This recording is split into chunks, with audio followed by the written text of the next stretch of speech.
చూడండి, ఇది iron box water heater.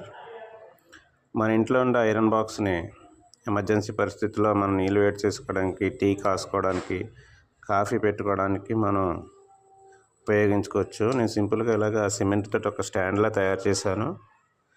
దాని మీద ఐరన్ బాక్స్ పెట్టి దాని మీద వాటర్ మరిగిస్తున్నాను. అయితే స్టీల్ గిన్నెకి చుట్టూ కూడా అట్ట ఫ్రేమ్ అనేది పెట్టాను. ఎందుకంటే వాటర్ అనేది ఐరన్ బాక్స్ మీద పడితే అప్పుడు ఐరన్ బాక్స్ పాడే అవకాశం ఉంది. కాబట్టి వాటర్ తగలకుండా మనం జాగ్రత్తగా దీన్ని అరేంజ్ చేసుకుని ఎప్పుడైనా మనం దీన్ని యూజ్ చేసుకోవచ్చు. ఐరన్ బాక్స్ మనకు కరెంట్ కూడా షాక్ కొట్టదు అది.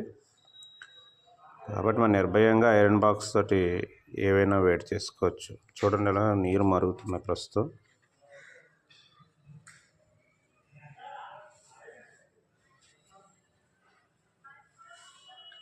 దీంట్లో ఏంటంటే నీళ్ళు మరగడం కొంచెం టైం పడుతుంది. ఎందుకంటే ఐరన్ బాక్స్ హీట్ ఎక్కిన తర్వాత మళ్ళీ ఆగిపోవడం, మళ్ళీ హీట్ ఎక్కడం జరుగుతుంది. దీనిలో రియోస్టాట్ ఉండడం వల్ల, థర్మోస్టాట్ ఉండడం వల్ల. అయితే కొంత సమయం మొత్తాన్ని మన నీటిని అయితే మనం వేడి చేసుకుని మరిగించుకోవచ్చు, టీ పెట్టుకోవచ్చు.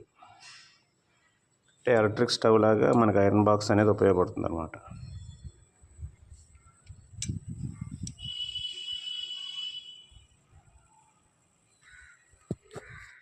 Thank you very much.